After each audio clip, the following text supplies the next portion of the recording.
नमस्कार विद्यार्थी मित्रों, तारीख 23/7/23 વાર ગુરુવાર ધોરણ 1 વિષય હિન્દી। વિદ્યાર્થી મિત્રો, તમે 22 તારીખે બુધવારના રોજ વિડિયો નંબર 1 નિહાળ્યો, બરાબર? તેની અંદર પ્રશ્ન નંબર 1 અને 1a અને પ્રશ્ન નંબર 1b જે આપણે સમજ્યા, બરાબર? તેમાં પણ તમે શું હતું કે પ્રશ્ન નંબર 1 માં વર્ણ શોધીને ગોળ કરો, બરાબર? આપણે એમાં શું કરવાનું કે વર્ણ શોધવાના હતા અને ગોળ કરવાનું હતું, પરંતુ જે વર્ણ આપ્યો તે જ ગોળ કરવાનું, એના સિવાય બધા વર્ણ પર ગોળ કરવાનું નથી। ત્યાર પછી બમાં શું હતું કે સરખા મૂળાક્ષર જોડો, બરાબર? એટલે આપણે જે મૂળાક્ષર આપેલા હતા એને સરખા હોય એને આપણે જોડવાના હતા। તો એ હતો પ્રશ્ન નંબર 1 અને પ્રશ્ન 1a અને પ્રશ્ન નંબર 1b। હવે આવે પ્રશ્ન નંબર 2। તો આ વિડિયોની અંદર આપણે પ્રશ્ન નંબર 2 ની ચર્ચા કરીશું, જેમાં પ્રશ્ન નંબર 2 શું છે કે ખની નીચે લીટી દોરો, બરાબર? તો અહીં આગળ આપણે પહેલા જે અગાઉ જ્યારે વિડિયો જોયા તેની અંદર શીખ્યા હતા ને કે ખ સુધી ગોળ કરો, ખ થી જુદા પાડો ચોકડી કરો, પછી ખ શબ્દો આપ્યા હોય બધી ખ સુધીને નીચે લીટી કરો, અથવા શબ્દોમાંથી ખ સુધીને ગોળ કરો, એવા ઘણા બધા આપણે વિડિયો શીખ્યા, બરાબર? બધા વર્ણ ના જોયા। એવી રીતે આવો એક પ્રશ્ન છે કે ખની નીચે લીટી દોરો, એટલે પરીક્ષાની અંદર બીજો ખની જગ્યાએ કોઈ બી વર્ણ આપ્યો હોય, બરાબર? એવું નથી કે ખ જ આપ્યો છે, પણ બીજો કોઈ પણ વર્ણ આપ્યો છે, એના શબ્દો આપ્યા છે, એમાંથી આપણે જે વર્ણ આપ્યો હોય એને નીચે લીટી કરવાની છે। એટલે પ્રશ્ન 2 ની અંદર જે પણ વર્ણ આપ્યો હોય તે વર્ણની નીચે તમારે લીટી કરવાની છે, બરાબર? તો અહીંયા છે ખની નીચે લીટી દોરો, બરાબર? આપણે લીટી કરી દોરવાની છે, બરાબર? તો અહીંયા આગળ શબ્દ આપ્યા નથી, હું અત્યારે શબ્દ લખું છું એ પ્રમાણે આપણે કરીએ। જેમ કે પહેલો શબ્દ છે બ ત ખ, બરાબર? પહેલો શબ્દ કયો છે? બ ત ખ। પછી ઓ ખ લી, બરાબર? ઓ ખ લી। આગળનો શબ્દ ખડિયા, ખડિયા, બરાબર? પછી ખત, ખત એટલે કાગળ। પછી લીખના, બરાબર? તો આ રીતે જુદા જુદા શબ્દો આપેલા હશે અને એ શબ્દોમાંથી આપણે જે વર્ણ આપ્યો હોય કયો વર્ણ આપ્યો? ખ, તો ખની નીચે લીટી દોરો, બરાબર? તો આપણે ખની નીચે લીટી દોરવાની છે, બરાબર? તો અહીં આપણે શું છે કે આપણે ખ શોધવાનું અને એની નીચે લીટી દોરો, એની નીચે લીટી કરવાની છે। હવે બીજી વસ્તુ કે તમને ભલે શબ્દ વાંચતા આવડે કે ના આવડે, બરાબર છે, પરંતુ એ શબ્દનો ફક્ત ને ફક્ત આપણે જે વર્ણ આપ્યો હોય એ જ યાદ રાખવાનું, બીજા આખા શબ્દ વાંચવાની જરૂર નથી કે તમને વાંચતા ના આવે તો કોઈ ચિંતા કરવાની જરૂર નથી। ફક્ત ને ફક્ત જે પણ વર્ણ આપે છે એ જ વર્ણ નીચે લીટી દોરવાની છે, બરાબર? તો અહીંયા કયો વર્ણ આપ્યો છે? ખ। કયો આપ્યો છે? ખ, હશે ખરગોશ, બરાબર? તો એ વર્ણ શોધી અને તેની નીચે આપણે શું કરવાની? લીટી કરવાની છે। પહેલું છે બ ત ખ, બરાબર? અહીંયા આપણે જુદા જુદા શબ્દો લખ્યા, તેમાં પહેલું શું છે? બ ત ખ। વત્તા ખ માં કેટલા વર્ણ છે? ટોટલ 3 અક્ષર, બરાબર? 3 અક્ષરનો પાછો બ ત ખ, ખ શોધવાનો આપણે એક પણ કયા નંબર પર છે? તો કે 1 2 અને 3, ત્રીજા નંબર પર શું છે? ખ। તો આપણે એને નીચે શું કરીશું? લીટી કરીશું, બરાબર? તો આપણે ખની નીચે લીટી કરી, બરાબર? હવે આગળનો શબ્દ જોઈશે ઓ ખ લી, ઓ ખ લી। તો એમાં પણ કેટલા અક્ષર છે? 3 અક્ષર। હવે એની અંદર પણ આપણે શું શોધવાનું? ફક્ત ને ફક્ત ખ શોધવાનું। તો ખ માં પણ કેટલા ખ કયા નંબર પર? તો 1 અને 2, કયા નંબર પર? તો બીજા નંબર પર, 2 નંબર પર થયું ખ, બરાબર? હવે ત્રીજો શબ્દ આગળનો શબ્દ જોઈએ ખટિયા, ખટિયા। ખટિયામાં કેટલા અક્ષર? 3 અક્ષર, કેટલા? 3। એમાં ખ કયા નંબર પર? તો કે પ્રથમ નંબર પર. તો પ્રથમ નંબર પરની અંદર શું કરીશું? લીટી દોરી. ત્યાર પછી આગળ છે ખ ત. બરાબર? ખ ત ફક્ત ને ફક્ત બે જ અક્ષર. બરાબર? તો તેની નીચે પહેલો જ અક્ષર કયો છે? ખ. તો એની નીચે આપણે શું કરીએ? લીટી. પછી છે લી ખ ના. લીકના એટલે લખવું. બરાબર? તો એના કેટલા અક્ષર? એના પર 3 અક્ષર. 3 અક્ષરમાં આપણે ખ કયા નંબર પર? બીજા નંબર પર. તો એના નીચે આપણે શું કરીશું? લીટી. બરાબર? તો આ રીતે આપણે બધા જે પણ શબ્દો આપે છે એની પર આપણે શું કર્યું? ખ શોધ્યો. ખની નીચે આપણે શું કરી? લીટી કરી. બરાબર? એટલે જુદા જુદા જે પણ શબ્દો આપ્યા હોય એમાં માત્ર ને માત્ર આપણે અત્યારે શું શોધવાનું? ખ. અને ખ શોધી અને એની નીચે લીટી કરવાની હતી. બરાબર? તો આ રીતે હવે આપણે બીજું ઉદાહરણ જોઈએ. જેમાં હવે આપણે એવું જ એક બીજું ઉદાહરણ જોઈશું જેમાં આપણે કયો વર્ણ લખ્યો? ગ. ગ સે ઘર. તો આપણે હવે બીજા ઉદાહરણમાં ગ સે ઘર એની નીચે શું કરવાનું? આપણે ઘર શોધીને લીટી કરવાની છે. અગાઉ પણ આપણે કમ્પાઉન્ડ નીચે લીટી કરી એટલે અહીં ગ. અહીંયા જુદા જુદા શબ્દો આપે છે. એ શબ્દમાં આપણે શું શોધવાનું? ફક્ત ને ફક્ત ગ. પણ કયો ગ? ગ સે ઘરનો ગ. ગમલાનો ગ નહીં. બરાબર? પહેલો શબ્દ છે ઘટના, પછી છે બાગ, પછી ઘર, ગળા અને ઘડિયાળ. બરાબર? તો આ રીતે ટોટલ 5 શબ્દો આવે છે. 5 શબ્દોમાંથી આપણે ગ શોધવાનું. શું શોધવાનું? ગ. અને શોધી અને આપણે નીચે લીટી કરવાની છે. બરાબર? પહેલો છે ઘટના. ઘટના. તો ઘટનામાં પહેલો કેટલા અક્ષર છે? 3 અક્ષર. અને એમાં ગ કયા નંબર પર? પ્રથમ નંબર. તો એને નીચે આપણે શું કરીશું? લીટી કરીશું. આગળનો શબ્દ છે બાગ. બાગ એટલે બાગ. બરાબર? આપણે ગુજરાતી બાગ કહીએ તે. તો એના કેટલા અક્ષર છે? ફક્ત અને ફક્ત 2.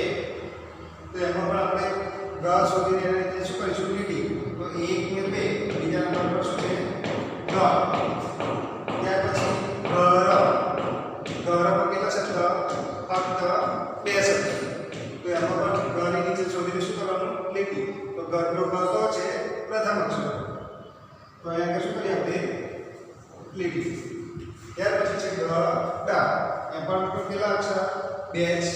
એમાં પણ ગ કયા નંબર પર? પ્રથમ. તો એની નીચે આપણે શું કરીએ?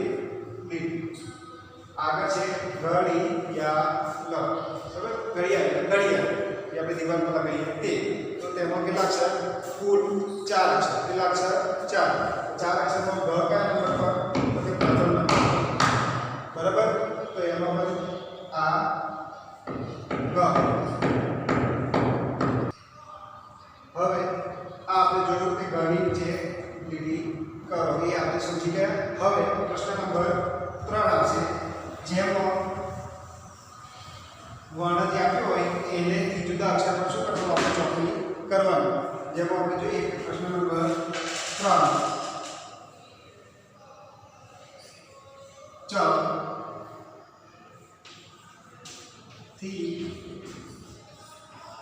જુદા અક્ષર પર ચોકડી કરો.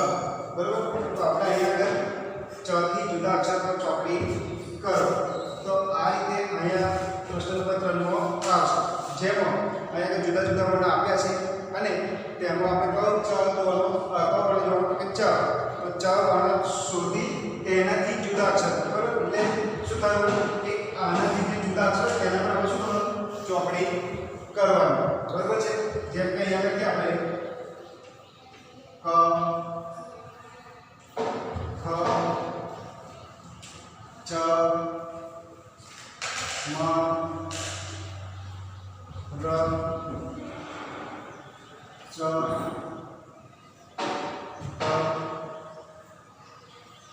ઢ, ચ, ગ, વ, ચ, ર, મ, ચ. તો આ રીતે આપણે જુદા જુદા વર્ણ લખ્યા. તો આ વર્ણમાં આપણે શું કરવાનું? કે ચ જુદા વર્ણ પર ચોકડી કરવાની. પરંતુ એક વસ્તુ યાદ રાખજો કે જ્યારે આપણે પહેલા પ્રશ્ન એક પૂછી જતા કે ક વર્ણ સુધી તેના પર ગોળ કરો, ખ વર્ણ સુધી તેના પર ગોળ કરો, બરાબર? એ બધું શીખ્યા હતા. એમાં શું હતું કે જે વર્ણ આપ્યો હોય એના પર જ આપણે ગોળ કરતા હતા. પરંતુ અહીંયા શું છે, જુદું છે કે અહીંયા જે વર્ણ આપ્યો છે એના સિવાયના જુદા પર શું કરવાનું, ચોકડી. પણ આ વર્ણ પર ચોકડી કરવાની નહીં, બરાબર?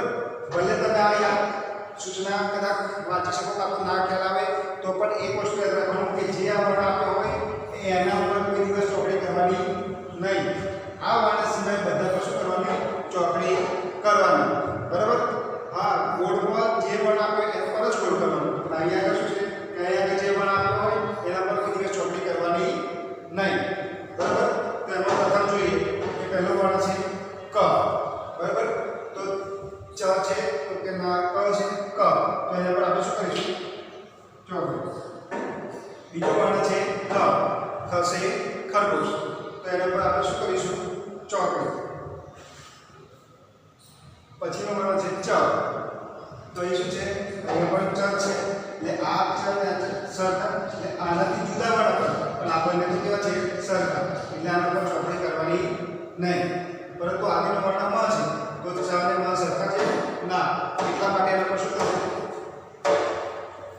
ચ, બરાબર? પછીનો વર્ણ છે ર, તો એ વર્ણ આના પરથી જુદો છે એટલે આપણે એના પર પણ શું કરવાનું છે, ચોકડી. બીજી લાઈનમાં પણ શું છે, લાઈન 2 માં જોઈએ તો ચ, તો એ બંને સરખા એટલે એના પર ચોકડી થશે નહીં. પછી આગળ છે ટ, તો એના પર શું થશે, ચોકડી. કેમ? કારણ કે ચ થી જુદો છે માટે. પછી આગળનો વર્ણ છે ડ, તો ડ પર શું થશે, ચોકડી. આગળનો વર્ણ ચ, તો એ પણ ચ થી જુદો છે એટલે એના પર શું થશે, જુદો છે તો કે ના, એના પર ચોકડી થશે. હા કે ના, ના. કેમ? કારણ કે ચ છે એટલા. પછી આ ગ સરખો છે ના, તો એના પર શું થશે, ચોક. છેલ્લી લાઈન જોઈએ તો વર્ણ છે વ, બરાબર? તો એના પર શું થશે, ચોક. પછી કયો છે ચ, તો એના પર થશે નહીં. આ વર્ણ છે ર, તો એના પર શું થશે, ચોક. કેમ? તો કે જુદો છે માર. આગળનો વર્ણ છે મ, તો એના પર શું થશે, ચોક. છેલ્લો વર્ણ ચ, બરાબર? તો આ રીતે જુદા જુદા ચ થી જુદા અક્ષર શોધી અને આપણે ચોકડી કરવાની છે. જેમાં 1 2 3 4 5 ચ હતા જે રહ્યા, તો આ પ્રશ્ન પણ 5 5 થશે. જેમાં તમારે શું કરવાનું કે જે વર્ણ આપ્યો હોય, જે વર્ણને આપ્યો હોય એ જુદા વર્ણ પર શું કરવાની, ચોકડી કરવાની છે. તો એવું જ આપણે આગળ બીજું એક ઉદાહરણ જોઈએ જેમાં પણ વધારે ખ્યાલ આવે, બરાબર છે? તો અહીંયા આગળ આપણે બીજું એક ઉદાહરણ જોઈશું.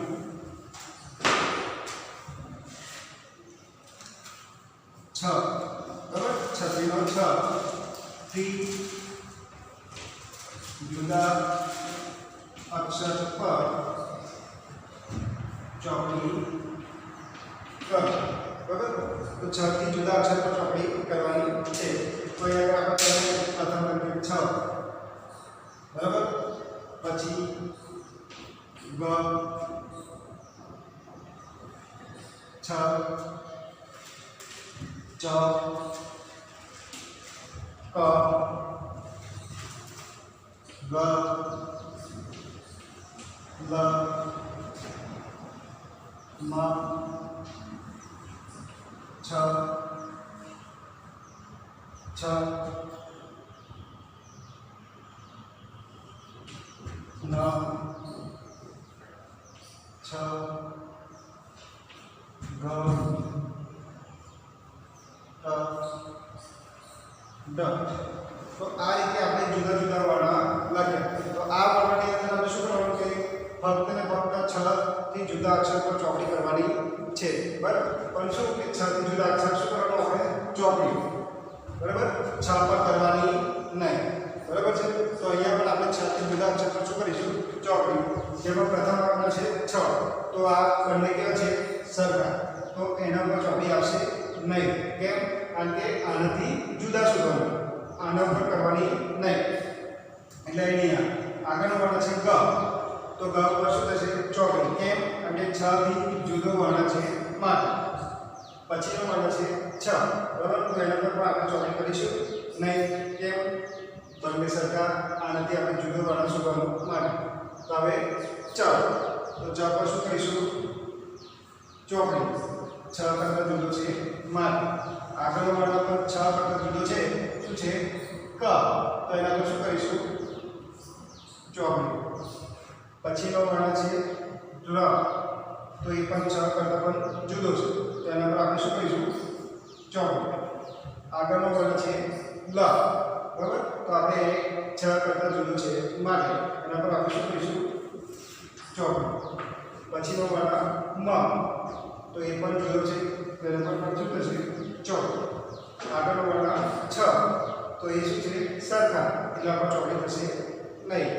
પછીનો વર્ણ પર શું છે છ, તો એ પણ સરખો, એટલે એના પર ચોકડી થશે નહીં, બરાબર. પછીનો વર્ણ છે ન, તો ન પર શું આવશે ચોકડી. કેમ? જુદો. અને આગળ પણ 6, તો એ પર ચોકડી થશે નહીં. આગળ વર્ણ છે ગ, તો ગ જુદો હોવાથી એના પર આપણે શું કરીશું ચોકડી. ટ પણ જુદો છે, તો ટ પર પણ શું આગળ વર્ણમાં ચોકડી. છેલ્લો વર્ણ છે ડ, તો એ જુદો છે, એટલે એના પર પણ ચોકડી, બરાબર. તો આ રીતે આપણે જુદા અક્ષર પર શું કર્યું 6 થી જુદા અક્ષર પર ચોકડી કરી, પરંતુ 6 પર ચોકડી આપણે ક્યાંય પણ કરી નથી, બરાબર. કોઈ જગ્યા પર 6 પર ચોકડી કરી ના. કેમ? કારણ કે 6 થી જુદા અક્ષર પર ચોકડી કરવાની હતી માટે. એટલું યાદ રાખવાનું કે અહીંયા ચોકડીની નિશાની આપી છે અને અહીંયા જે વર્ણ આપે છે એ વર્ણ પર આપણે ચોકડી કરવાની નહીં. એના સિવાય જે પણ વર્ણ હોય એના પર આપણે શું કરવાનું ચોકડી કરવાની છે. તો એવું જ નથી કે પરીક્ષામાં પ્રશ્નપત્રની અંદર 6 જ વર્ણથી જુદા અક્ષર પર ચોકડી કરો એવું આવે, પણ કોઈ બી વર્ણ આવી શકે. ક પણ આવી શકે, ખ પણ આવી શકે, ગ નો ગ પણ, ચ કે છ, એ જેટલા વર્ણ છે એમાંથી કોઈ પણ વર્ણ આવી શકે. એટલા માટે આપણે શું કરવાનું છે કે જેટલા વર્ણ આપે છે એમાંથી કોઈ બી વર્ણ આપ્યો હોય એને આપણે અગર જુદા અક્ષર પર હોય એની પર ચોકડી કરવાની, પણ જે વર્ણ પ્રથમ આપ્યો હોય એના પર ચોકડી કરવાની નહીં. તો વિદ્યાર્થી મિત્રો, આજની આ વિડીયો નંબર 2 જેમાં આપણે પ્રશ્ન નંબર 2 બરાબર અને પ્રશ્ન નંબર 3 સમજ્યા. પ્રશ્ન નંબર 2 માં શું હતું કે જે વર્ણ આપ્યો હોય એને નીચે એક શબ્દમાંથી શોધીને આપણે શું કરવાનું લીટી કરવાની હતી. અહીંયા આગળ શું છે કે જે વર્ણ આપ્યો છે તેનાથી પ્રશ્ન નંબર 3 ની અંદર જે વર્ણ આપ્યો છે તેનાથી જુદા વર્ણ પર ચોકડી કરવાની છે, બરાબર. તો પ્રશ્ન નંબર 2 અને 3 આપણે આ વિડીયો નંબર 2 માં સમજ્યા, બરાબર. હવે આગળના જે બાકીના પ્રશ્નો છે એ પછીની વિડીયો એટલે કે વિડીયો નંબર 3 ની અંદર જોઈશું, બરાબર. Thank you. જય હિન્દ, જય ભારત.